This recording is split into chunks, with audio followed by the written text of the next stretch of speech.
Hello and welcome to the big picture. The need for reforms of the World Bank and International Monetary Fund has been an issue for quite some time now, with emerging economies demanding it vociferously. Finance Minister P. Chidambaram, speaking at the IMF committee meeting in Washington on Saturday, forcefully stated that the reforms has to happen as soon as possible. He also went on to challenge the growth forecast exercise undertaken by the IMF and the methodology adopted to do it. His peak was obviously over the IMF forecasting that India's growth this year will be 3.8%, while just 2.5 months back in July, they had predicted a growth of 5.6%. The finance minister also raised issues of delay in quota reforms and wanted it to be adopted at the earliest, as it was affecting the emerging economies. The tussle between the advanced economies and the emerging economies is reflected in his observations, even as the issues of governance of IMF and the need for its reforms is being highlighted more vociferously. Today we will look at the issues raised by the finance minister and what kind of changes and reforms are necessary in these Bretton Woods institutions, and also how credible are their growth forecasts and how it affects the world economic order. To discuss this, I have with me Renu, Kohli, former staff member of the Reserve Bank of India and International Monetary Fund, Mohan, Guruswamy, Economist and visiting fellow at the Observer Research Foundation, Prof. Ravi Srivastava of the Center for the Study of Regional Development at the JNU, and Subhomoy Bhattacharjee, Deputy Editor of the Indian Express. Welcome to all of you. Renu, Kohli, I would like to come to you first.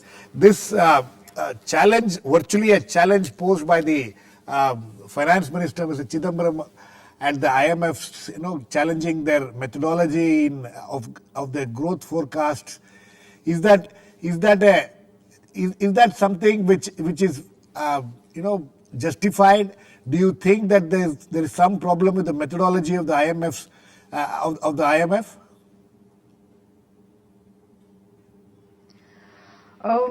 I wouldn't say that there is a problematic methodology, and if at all you want to fault forecast, all forecasts basically are an extrapolation of existing situation, and that is true as much for the IMF as for any other private agencies, or for that matter of the government. The second point is that forecasts are at the end of the day, well, just forecasts, and anybody's forecast can be wrong because the forecasts are contingent upon a set of assumptions and the view taken over the horizon, say in this case, say about the next 3 quarters, as to what are the risks on the downside and what are the risks on the upside. Now, the sharp revision compared to the July VO is coming because of the disturbing monetary and tightening of financial conditions and the global events, which have had a huge impact upon all emerging market countries, including India. There has been a hefty depreciation, there's been a huge amount of capital outflow, and as such, financial and monetary conditions have tightened, including India's own domestic monetary policy.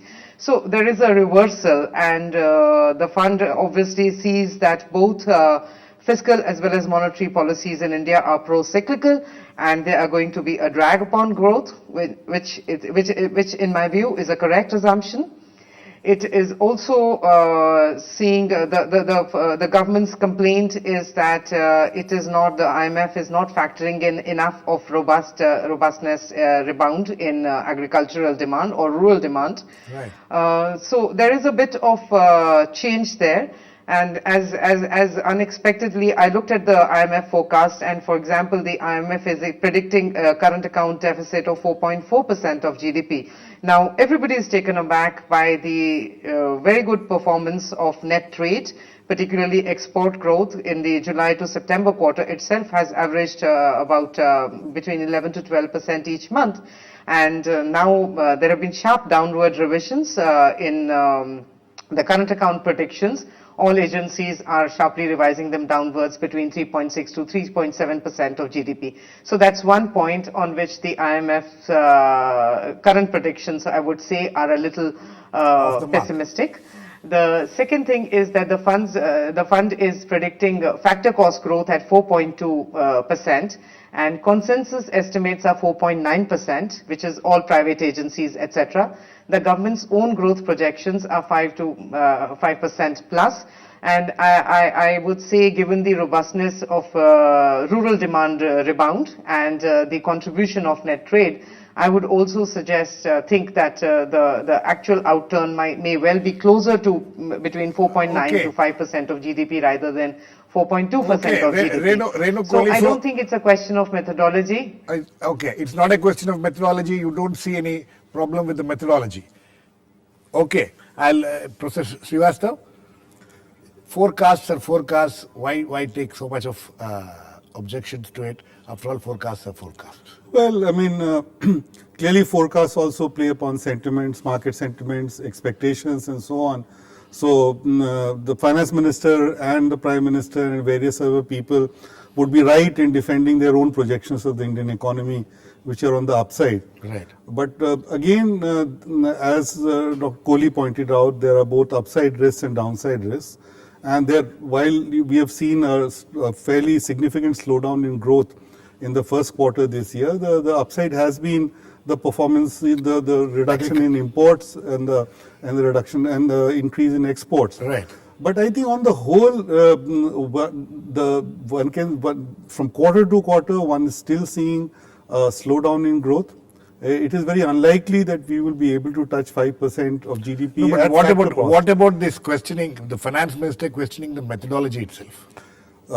The finance minister has said that the methodology of the IMF should be clarified. Yes. And I think, yes, the methodology of the IMF in arriving at these figures and the assumptions underlying them. Just 2 months back, they said that 5.6%. Absolutely. Now 3.8%. So this sharp deceleration, particularly with respect to GDP at market prices, which is the one which they really downgraded, is something which needs to be explained. But clearly, the IMF is saying that it expects the tight monetary conditions to, in fact, monetary conditions to be tightened further.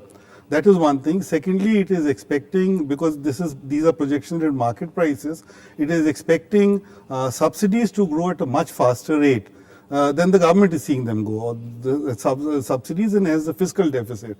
And I think the subsidies are not going to grow at the rate for various reasons. I think, to say that the entire food subsidy expenditure, for instance, would actually take place in this particular financial year is not a very correct, for various reasons. Therefore, I think the IMF assumptions really need to be clarified. And once they are clarified, there can be a debate on the basics. Mohan, the finance minister says that, in fact, he questions the entire relevance of this, these projections or this exercise undertaken by the IMF. He says that, how relevant is it? This is one of those few instances I'll go along with the finance minister. Okay. There are different methods of calculating these things. GDP, for instance, has different methods. The Chinese calculate it on the basis of investment. We calculate it on the basis of consumption. So there's always a little gap between that. Even the IMF says so.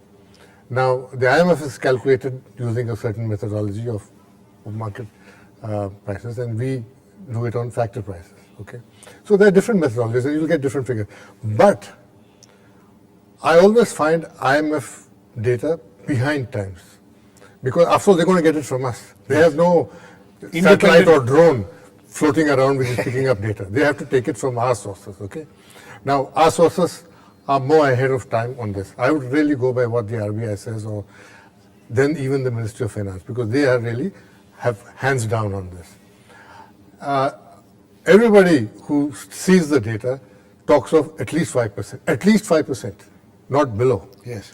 Now, IMF said 5.5 2 months ago. Yes. Nothing happened in these last 2 months. That is exactly what things have improved. That's exactly what the finance minister is asking. What has happened in these 2 months that we don't know that you know? As somebody who has worked in Washington, who dealt with these people at different levels, there's always a little suspect game going on there.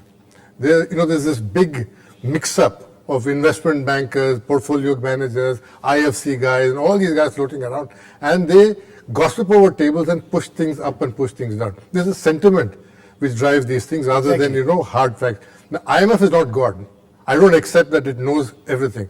I accept that it might know everything at the end of the year, when everybody sends the reports in, but not ahead. So their forecasts are suspect, that's what you say? I have no doubt their forecasts are suspect. I have no doubt that many of their forecasts, like even by the credit rating agencies, are all tendentious. and they're pushed by certain this thing. So, you're saying you're implying that vested interests are involved. Absolutely, there are more lobbyists, and all these guys work within 2 blocks. IMF, World Bank, all these lobbyists for merchant banks, and all these guys. They're all hanging around together. They're drinking and eating at the same place. They're living off each other's expense accounts. So gossip passes there, and gossip, because it comes from the white man, passes off with great wisdom out here. We should just throw it out the window. Subhomoy? I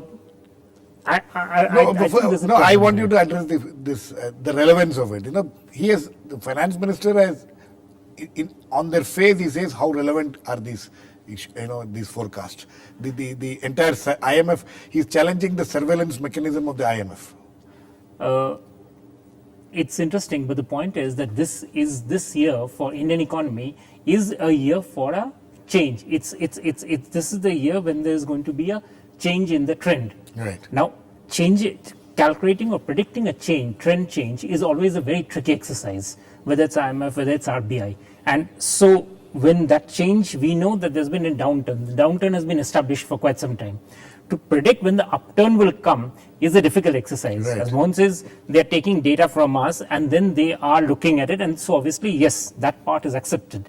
Whether it will go down, whether the downturn is still not worked out, and whether it's going further down. It's going further down, that is the question. Yes. And I think that is where the finance minister is coming in from. Right. To say that the surveillance mechanism of the IMF or of the World Bank isn't correct is, then, we have also gone wrong sometimes spectacularly in our own projection. Last year, the Prime Minister's Economic Advisory Council predicted 6.4 and the RBI with the same data predicted 5.5.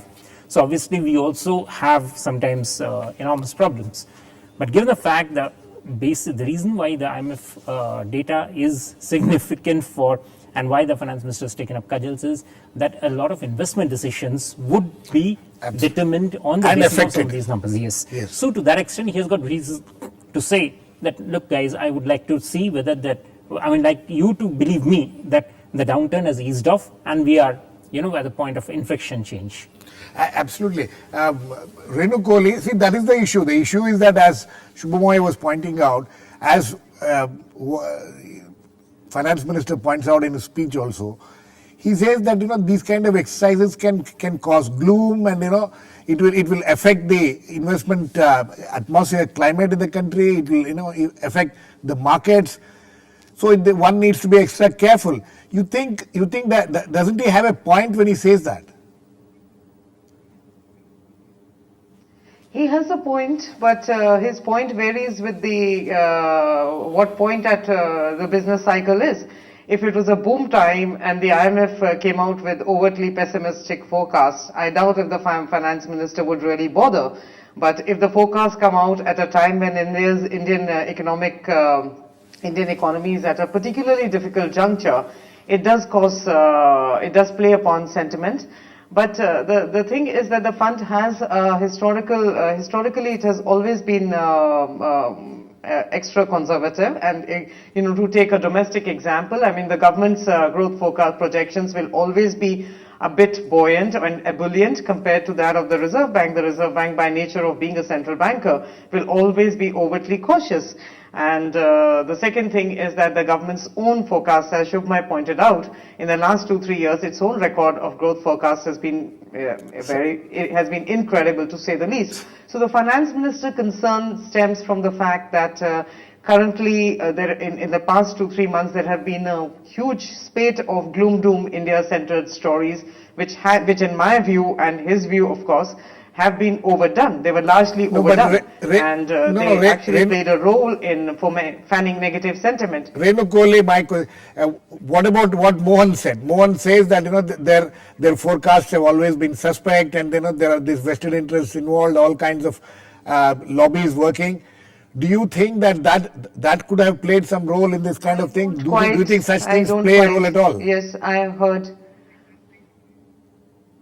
I don't quite agree with that. Mohan also said that what has significantly happened in these last 2 months. Well, let me point out about at least 2 to 3 significant events which have enormous bearing upon the Indian monetary and fiscal policies and the indicators therein, in fact, on the entire macroeconomic position. To start with, in the beginning of May, Indian monetary cycle was actually beginning to ease, and everybody was very eager because at last monetary policy could turn supportive and turn its attention to growth, because inflation was coming under control. So there has been a U-turn. Why? The U-turn came primarily because the US QE announcement pushed up and caused enormous financial market volatility and mayhem. There's been a 10% plus depreciation in the exchange rate, pushing back inflation, at the domestic inflation higher up, as we have just seen today. The second thing is that oil prices rose significantly because of the geopolitical risks, and combined with the global oil price hike and the Indian rupee depreciation, I mean, it is a huge hit to the economy. So I would say that the significance of the events is enormous. Having said that, I do not think that the fund's forecasts are in any case influenced, in any event ever influenced by lobbies and so on. There are lobbies, I agree, as in any other aspect. But at the same time, for them to, for us to question the IMF's forecast, and let me tell you, in this very video, actually, the IMF, and I'm not sitting here batting for the fund, by the way, but I'm just trying to be a bit more objective and see that the fund has also displayed a lot of honesty. It's actually got a whole series of charts in its chapter 1, with a set of 6 charts for all parts of the world, in which it actually compares its own forecast from April 2009 right up till 2013. And itself is saying that in 2009, its projections for emerging market economies, for instance, were far more buoyant and upbeat than actually the outturn of events has been. And so you know, I mean, let's present the picture. Let's look at a more balanced picture. So you think that the the IMF had reasons to decelerate to project deceleration in the growth rate? Yes, Mohan. She's contradicting herself. She says the IMF has let overestimated. me put that slightly differently. She says the IMF overestimated, and now it has come down to realistic levels. So this is a track record of not getting it right. I would rather believe the RBI. The RBI has got more real-time, hands-on information.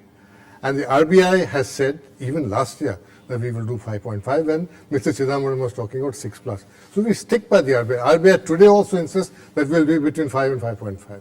Okay, there's nothing. But Mohan, may I interject here? RBI has systematically got its inflation projections wrong for the last 4 years. I don't think so. But we're talking of growth rates. I also study these things. So unless we keep the books in front of each other, we won't be able to compare. I just have to take your word for it. Sorry. So what we have is somebody who doesn't have real-time information making a commitment on the future. And Chidambaram is right. This affects the fortunes of countries. Yes. It affects economic well-being of countries, and that these people have a certain responsibility. The fact is that IMF has never warned the United States about its slowdown, has never warned Europe about all these problems, but it's getting ready ahead of time to warn India. Its warnings are reserved only for emerging economies. Now, if the IMF was more balanced, the management of the IMF was more balanced, more representative, you would have had more sensible projections coming out of it. That is exactly the point. Professor Ravi Srivastava, the question is about the larger issue of reforms of the IMF and World Bank. This has been talked about for quite some time now, but there is a lot of resistance, you think? I think it's absolutely undeniable that the World Bank and the IMF predominantly carry the US Treasury view of the world. I think this is something which does not need to be established. The Washington consensus is something we have lived with for a long time. That view of the world influences how you look at changes, how you look at fluctuations. No one around the world, neither the World Bank nor the IMF nor in India, we at one point, we are no longer basing ourselves on macroeconomic modeling, GM models. Basically, we are basing ourselves on hunches around macroeconomic indicators and how they are changing. And when it comes to this, clearly those hunches are based on the way you predisposed and the way you interpret events. Right. So I think the larger issue that you raise is a very important issue, because that I don't think that needs to be brushed aside. The finance minister may have raised it for its own reason, but the fact that the governance of these institutions need to be dramatically changed in view of the changes that have been taking place around the world, and to reflect our change understanding of development processes and growth processes. Right. This is something which is extremely important. Right. So, Renu, before I go to Subhomoy, Renu, would you like to react to that? That the larger issue of the reforms, which needs to reflect the changed, the economic order in the world. Don't you think that is something which needs to be tackled urgently? Oh yes, in fact the 14th quota review which took place in 2010 has still not been ratified Exactly. by the different parliaments of the And countries. they're talking of the notably 15th that of the review by US. January. And yes, so the Congress has to pass it within the US, and that ratification is pending for a long time. There are doubts, there's a big question mark whether it will happen by then, because the US Congress has its own problems and a very, very fractious politics, domestic politics. So, in principle, yes, the quota review has to take place, and the building block of the IMF was to reflect countries' respective shares in global GDP, and so there is a strong argument a strong case for the representation increases for large economies like China, India, and so on. Right. Okay. Subhomoy, you think that, the finance minister also says that these forecasts should be more forward-looking. You think that they are not forward-looking now? Are there, like Mohan was saying, that that there are certain interests involved, which and also as Professor Srivastava says that the disposition of these people also matters. Girish, we can continue discussing that for a long time. Till I the don't think cows you have come time. home. But tell me, what was the role of IMF in the way we shot our growth prospects in the last 2 years? And we did it on ourselves. We didn't need the Washington consensus of anybody. It was forces within us where we ensured that every one of our policies did exactly the wrong thing compared to what the Indian economy needed. So I don't think it helps much by telling that others that you guys are responsible. I mean, nobody was responsible. It was we ourselves who were doing it. No, I don't think the finance minister is saying that they are responsible, but he is warning them that doing things like this can affect the emerging economies. How does IMF come into India's? I mean, if India is doing well, are we trying to say that these guys are not projecting the growth story of India? I don't think that's essentially the problem here. The problem here is that we got our economy wrong, and if these guys are not able to catch it, as Mohan is rightly pointing out, that they are working on data which is one step behind what comes out, say, from RBI. Right. So obviously there will be a lag. That is an acceptable point, and that definitely does happen. Any outside agency will always be able to, always come out with an analysis which is later on. Right. So that's very correct. But the problem of the Indian growth story isn't anything to do with IMF. Having said that, the second point is about reform in IMF. I think the reform in IMF is something India has been talking about for a long time, but not just India, other countries also. Yes. But a good point of that reform is the governance of that institution will also pass on to a non-European, non-American, which essentially is a euphemism for saying it's a Chinese guy who will be taking it on. Are we comfortable with that? I don't think so. I've had lots of discussions with lots of officers who are frankly uncomfortable with that sort of a situation, which is something that we need to be clear about. Mohan, you think that's where it will head? If you talk of Well, reform, it not necessarily have to be a Chinese. Chinese. It could be a Brazilian. The last nominee was a Mexican for the World Bank, so it could be anybody. I didn't. So basically, the point is that when they talk about reform, if you do things according to their prescription, that is, you allow Walmart to come here and import from China and sell, it's wonderful. That's reform. It may not be good from our point of view. Exactly. So, what is reform is again, so every time you slow down on this, they tell you must speed up reforms. I can take the point that we have shot ourselves in our feet with the excessive subsidies and all these things, and a lot of the slowdown is self-inflicted. But I'm not saying the IMF recipe. There isn't any or IMF recipe. Or menu It was our own recipe. Is also, is also going to, assist us in recovery. I think we've got to get our act together. That point is well made. But, I don't think I would accept the definition of what reform is. We have to temper it down to our conditions. Our needs. Yes, our needs. Professor. No, it's precisely the point here is because we basically started out by looking at their estimates. Now, when private agencies, rating agencies, banks, the agencies. No, is there a lot of sound and noise about these ratings by the foreign agencies and things like that? Is it time for us to just ignore them? Look, we can ignore them, but the issue is that they do influence real choices around the world. And the fact is that when they make these projections, when they make their assessments, those assessments are not independent of their view of how economy should move. So the prescriptive and the normative actually is completely part and parcel of the way they look at their own assessments, their own. So these two are not two different. Renu Kohli obviously from each other. So thinks differently. She thinks that they are very objective. There is no such Standard thing. and Poor's downgraded the US.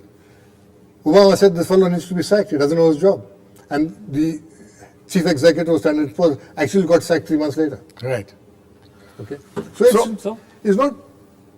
Yes, Subhomoy. Last Look, one. what I'm saying is that you started out with saying that whether India's growth projection has been made right or wrong. Now that's something on which the experts are still out.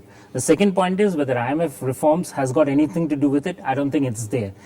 The fact is that India has been saying for some time, other countries have been saying that we want to reform. So you think that IMF reforms is not a major thing, we should not be bothered about it? Right now, it won't make any changes. It won't make any change because that's not the place from where we're getting funding. Our funding basically comes from the market. You don't agree with Professor Ravi Srivastava, who says that their growth forecasts and all have a bearing on the investments and the market atmosphere and all that. That their growth forecast would be important, but if our growth is essentially moving up, then that growth forecast will also move up. Okay.